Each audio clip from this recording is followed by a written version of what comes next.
This is taken from the opening pages of One Potato, Two Potatoes by Cynthia D. Foods. Mr. and Mrs. O'Grady lived alone in a very rocky hillside.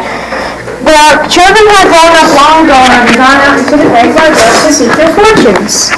But Mr. and Mrs. O'Grady stayed behind in their little cottage where they had little and shared everything. Mr. and Mrs. O'Grady were so poor they got one potato from their garden every day, called it breakfast, lunch, and supper, and considered themselves lucky to have one potato. They were so skinny they could sit side by side on one chair. And that was good too, because one chair was all they had. Mrs. O'Grady had one hairpin. Together they had but one blanket full of holes and one rainy coat which they took turns wearing in the winter. They had just one kettle which they never burned every evening. As the sun went down and darkness was nigh, Mrs. O'Grady pretended to light the candle. And every morning when the sun rose and light filled the little house, she pretended to blow out the candle. They had just one blue coin they were saving for a rainy day, and which they kept tucked under their straw mattress. Now, Mr. O'Grady was a fine husband Mrs. O'Grady could have wanted, yet the wish of her heart was to have a friend, someone whom she could share recipes of boiled potatoes and sweet memories of how it felt to touch her newborn baby's downy heads. To be sure, Mrs. O'Grady was the finest wife Mr. O'Grady can imagine, yet to long for a friend, someone with whom he could discuss potato, leaves, and whatnot.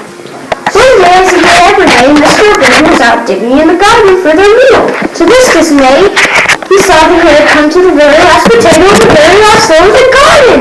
When he had somehow missed one, he dug a wee bit deeper. What was this? It was harder than a potato, blacker, even a potato, blacker than a potato. What? It was a pot!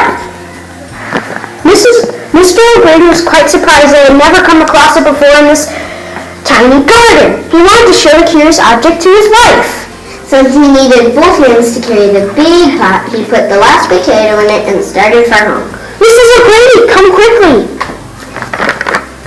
Mrs. O'Grady rushed to the door. What have you got there, husband? It's a pot!